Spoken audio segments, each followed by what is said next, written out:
My Law is an interactive legal research program that teaches students about the fundamentals of government in preparation to becoming paralegals, lawyers, judges, or civil advocates. The concept of this course is to make citizens aware of the laws that directly or indirectly affect their everyday activities. Within each video lesson, there is included the actual law that is being referenced, so that viewers will have a continuous display of what was enacted. If, after watching this video, you would like to know how you can receive My Law courses in your particular school or organization, please contact us at contact@bayscholars.org. Understanding the laws in your particular state and country is very important because it affects you directly or indirectly.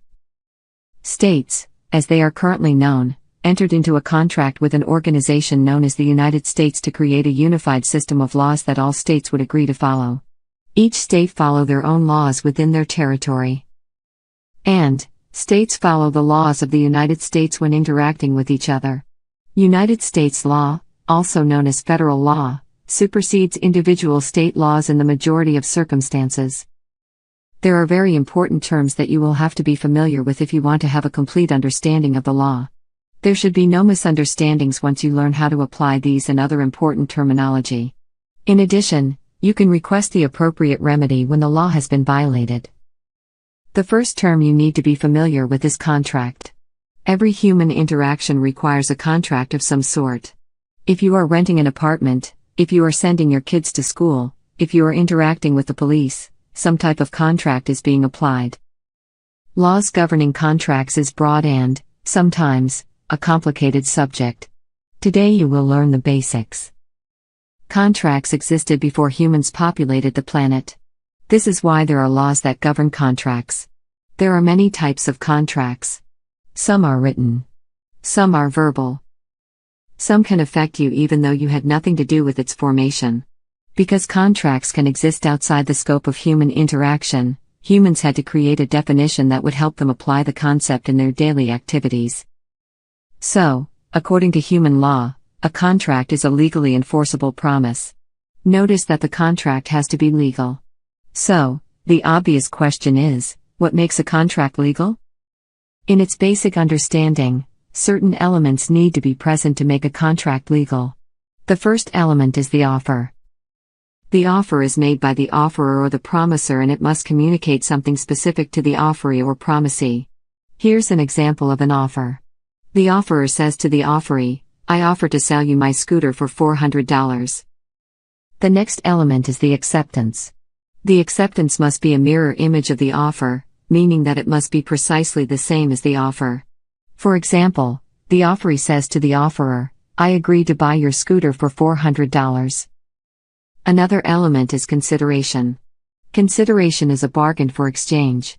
So, using the previous examples, the bargain for exchange is the scooter for $400. This example offer and acceptance is actually legal. So, this would be legally enforceable. However, if the offerer offered to sell an obviously stolen computer for $400, then this promise would not be legally enforceable, even if the offeree accepts. Another element is capacity. Capacity is the legal ability to enter into a legal contract. For example, if the offerer offers to sell his scooter for $400 and the offeree accepts, and pays for the scooter, the contract may be unenforceable because the offeree was 8 years old and not legally allowed to enter into this particular contract. There may exist other elements as there are various types of contracts. And, there are two different authorities that you will have to be familiar with when applying contracts, common law and the Uniform Commercial Code. We will learn more about these authorities on future shows. Suffice it to say, understanding contracts is important because it was through contract formation that federal and state laws exist. Jurisdiction is a term you most definitely need to understand. Without jurisdiction, no one has any legal right to interfere with your personal or business affairs. So, what is jurisdiction? Jurisdiction generally describes any authority over a certain area or certain persons. In the law, jurisdiction sometimes refers to a particular geographic area containing a defined legal authority. For example, the federal government is a jurisdiction unto itself. Its power spans the entire United States. Each state is also a jurisdiction unto itself, with the power to pass its own laws.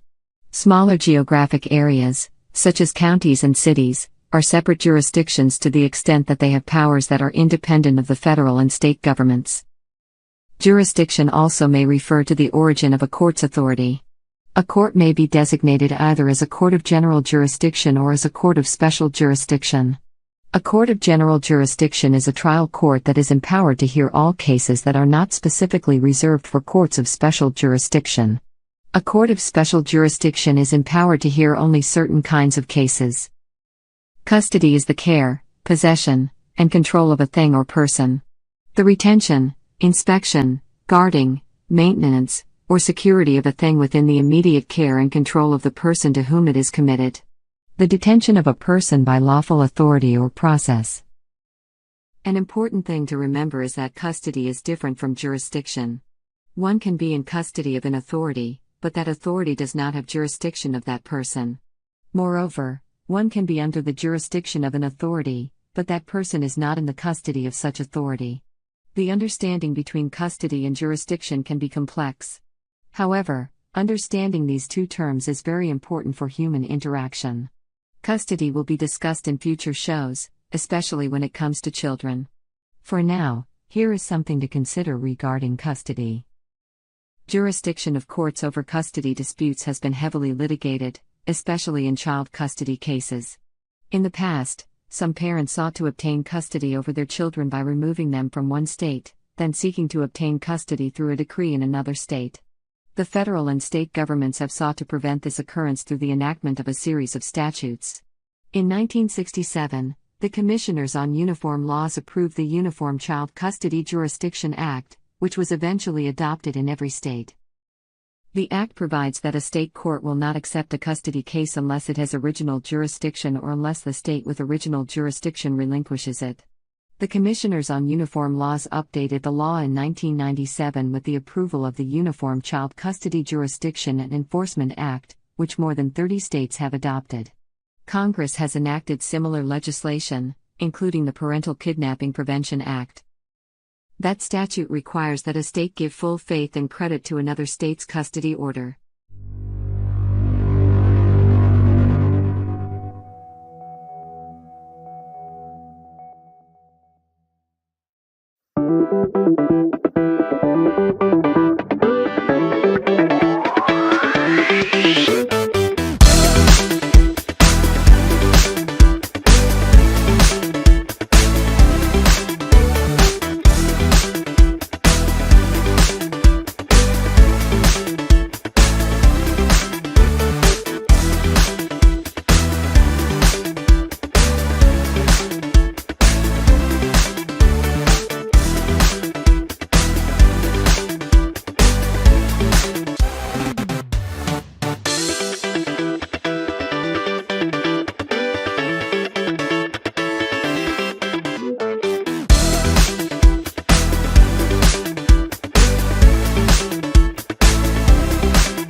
Can you clean my garage?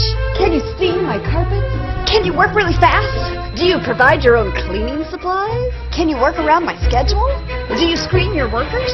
Can you clean my business too? Okay, I don't need my husband anymore.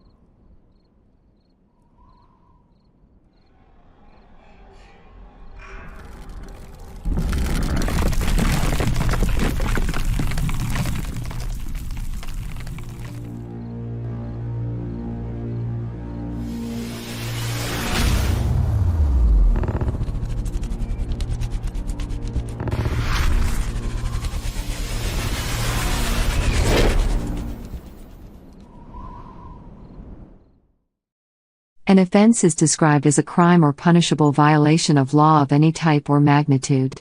It is important to note that there is a difference between crime and punishable violation. While an offense may be a violation of some law, it is not necessarily a crime.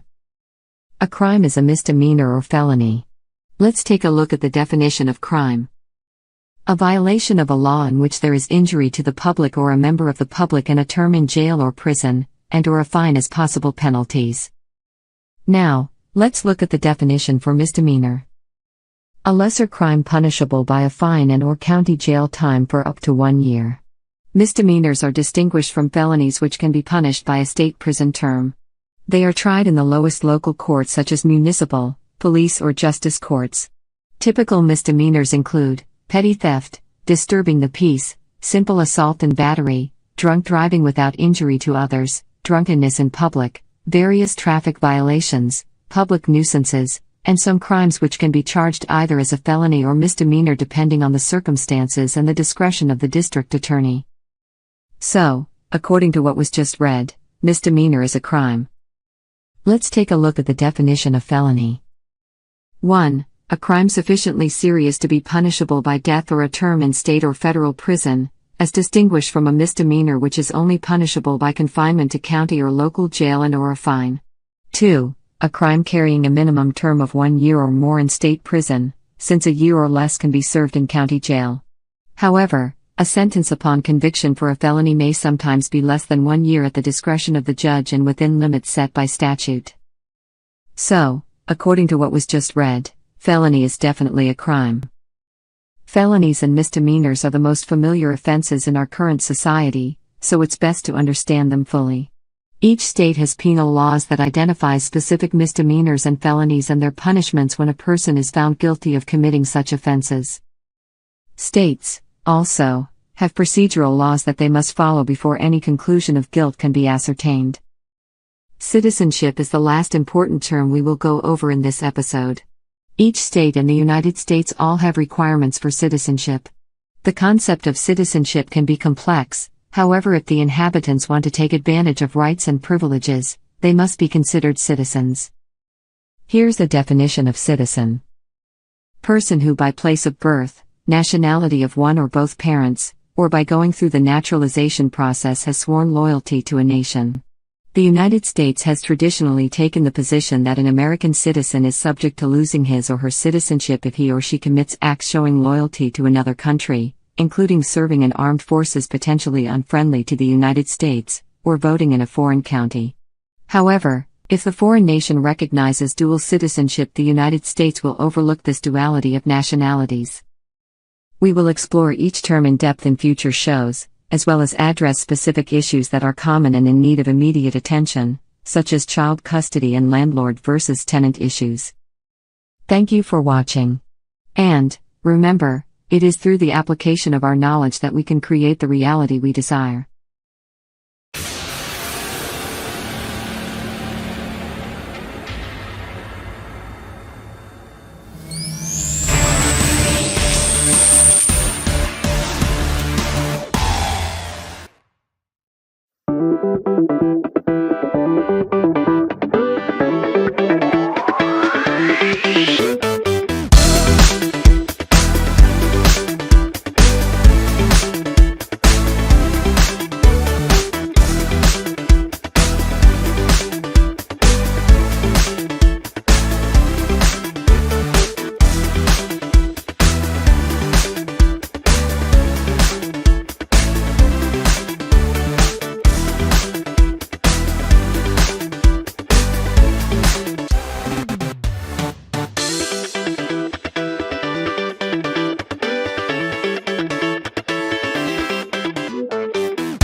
have this problem. Big problem. I really needed A good housekeeper. And I kept searching. and searching.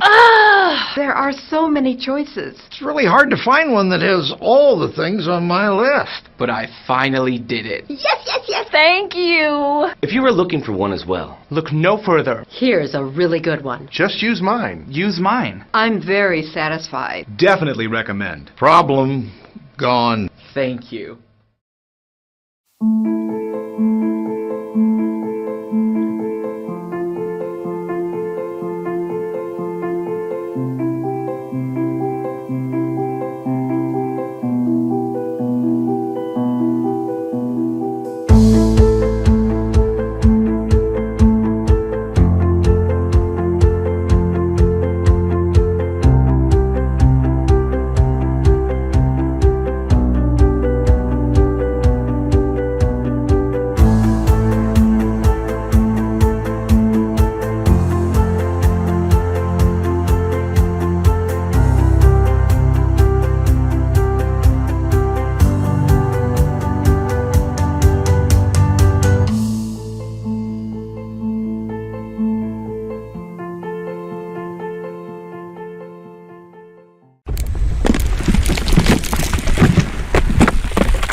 Article 1 of the Constitution is focused solely on the legislative branch. There are 10 sections that explain how this branch of government shall be constructed. Section 1 grants all legislative powers to the Congress, which consists of the Senate and House of Representatives. Section 2 focuses on the qualifications and the requirements of the House of Representatives. There are 5 clauses in this section. The first clause explains how the member shall be chosen, which is every second year by the people of the several states. The second clause explains the age and citizen requirements of each member. Members must be, at least, 21, must be 7 years a citizen of the United States, and an inhabitant, or resident, of the state in which he shall be chosen. The third clause explains how direct taxes shall be apportioned among the states. It, also, explains the ratio of members to states. The House of Representatives is the largest House of Congress, with over 400 members. Members are elected according to the population of the state they currently reside. The fourth clause explains the process of filling any vacancies in the House of Representatives. The fifth clause expressly states that House shall choose their Speaker and other officers, and that the House shall have the sole power of impeachment. Section 3 focuses on the qualifications and the requirements of the Senate. There are 7 clauses in this section. The first clause states that the Senate shall be composed of 2 senators from each state, for a term of 6 years, and each senator shall have 1 vote. The second clause explains how the Senate shall be classed, which is 3 equal classes. The first class shall be vacated at the end of the 2nd year. The second class shall be vacated at the end of the 4th year. And, the third class shall be vacated at the end of the 6th year. The third clause explains the age and citizen requirements of the Senate. One must be, at least, 30 years of age, 9 years a citizen of the United States, and an inhabitant of the state for which he shall be chosen. The fourth clause states that the Vice President of the United States shall be President of the Senate, but shall no vote, unless they be equally divided. The fifth clause states that the Senate shall choose their officers, and also a President pro tempore, which means temporary, in the absence of the Vice President, or when he shall exercise the office of President of the United States. The sixth clause explains the process of impeachment. The Senate has the sole power to try impeachments. It shall be by oath or affirmation. If the President of the United States is tried, the Chief Justice shall preside. And, no person shall be convicted without the concurrence of 2/3 of the members present. The seventh clause explains the punishment of impeachment. In the majority of the cases, removal from office would be the maximum punishment. Section 4 has 2 clauses which explain the manner of holding elections and times of assembly. However, the Congress has the authority to change such manners according to law. Section 5 explains how Congress shall conduct themselves internally. There are 4 clauses. The first clause states that each house shall be the judge of proceedings of its own members, and that a majority of the members present is a quorum to do business. The second clause states that each house determines the rules of its proceedings, can punish its members, and even expel a member. The third clause states that each house shall keep a journal of its proceedings. And, the fourth clause states neither house, during the session of Congress, shall, without the consent of the other, adjourn for more than 3 days, nor to any other place than that in which the two houses shall be sitting. Section 6 expresses the compensation, privileges and the exclusiveness of holding office for members of Congress. There are 2 clauses in this section. The first clause states the Congress shall receive a compensation for their services, as the Congress determines, and must be paid from the Treasury of the United States. It, also, states that in all cases, except treason, felony and breach of the peace, Congress shall be privileged from arrest. The second clause states that no member of Congress can hold 2 offices at the same time. Section 7 is specific to bills and the process of such bills. There are 3 clauses in this section. The first clause states that all bills for raising revenue shall originate in the House of Representatives. The second clause states that all bills which shall have passed both the House and Senate shall, before it become a law, be presented to the President of the United States. If the President vetoes the bill, then both House can, with agreement 2/3 of the members, make such bill a law. This clause, also, gives the President a 10-day time limited to review and decide on a bill. The third clause states that every order, resolution or vote shall follow the same procedure as a bill. Section 8 is a very important section of this article, as it expressly states the powers of the legislative branch. There are 18 clauses in this section. Let's go through the powers of Congress.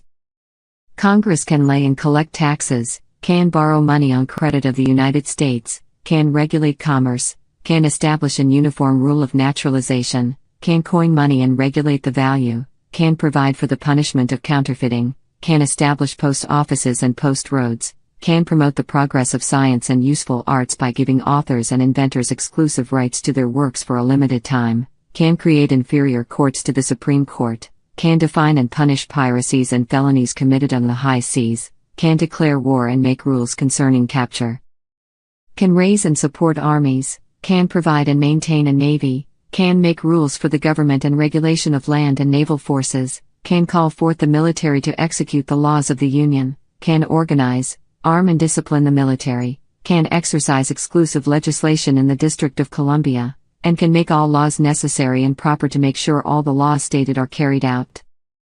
Section 9 is a compilation of additional laws and restrictions.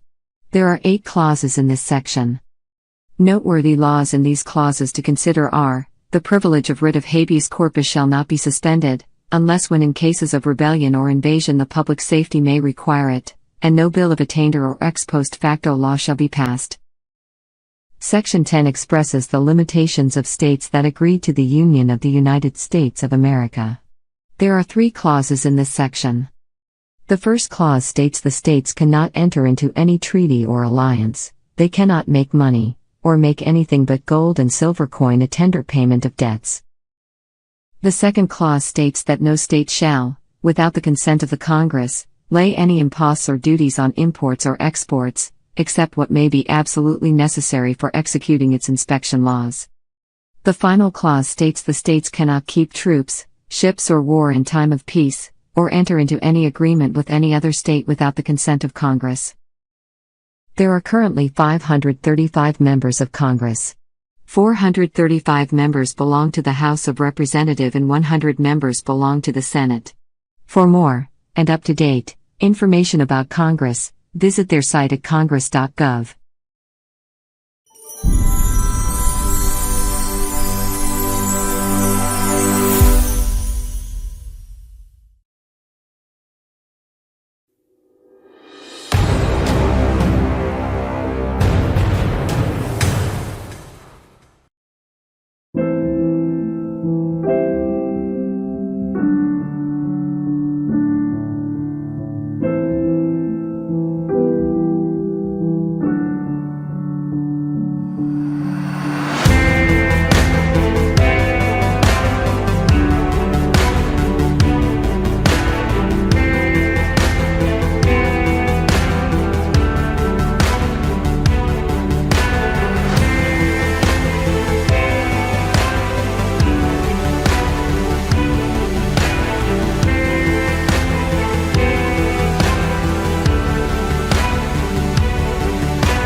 When multiplying any number by 9, the answer will always be 9. Example, 9 times 1 equals 9. 9 times 2 equals 18. 9 times 3 equals 27. 9 times 4 equals 36. 9 times 5 equals 45. 9 times 6 equals 54. 9 times 7 equals 63. 9 times 8 equals 72. 9 times 9 equals 81. 9 times 10 equals 90.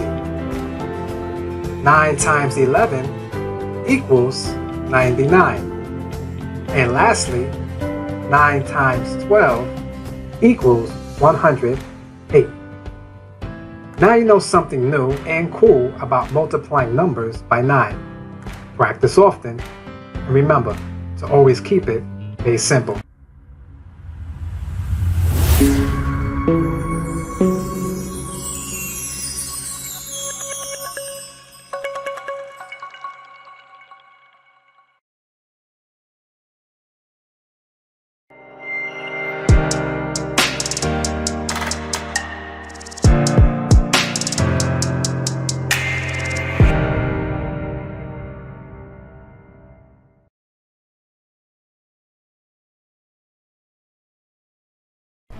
Welcome to the Mind of Bay.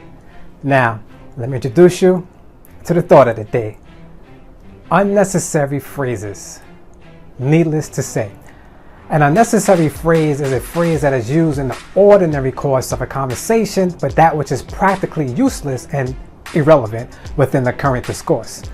Which brings us to our first unnecessary phrase, needless to say. Let's use a mock conversation to help us understand. Joe and Charles are having a normal, everyday conversation that goes something like this. Joe: so, you never did tell me how the date with Cindy went. Charles: it was alright. I don't think I'll be going out with her anytime soon. Joe: that bad, huh? Charles: tell me about it. Took her to the comedy show. She just sat there and stared at the comedians. Needless to say, I don't think she has a funny bone in her body. So, according to Charles, the comment about his date not having a funny bone in her body was actually needless to say or mention. So, if it was indeed needless to mention, why did you mention it, Charles? Did you need a conversation filler to spice up your story? Or are you just reciting useless phrases that you adopted from other people without fully understanding its meaning? Would somebody be kind enough to ask the hypothetical Charles something? Just think about it.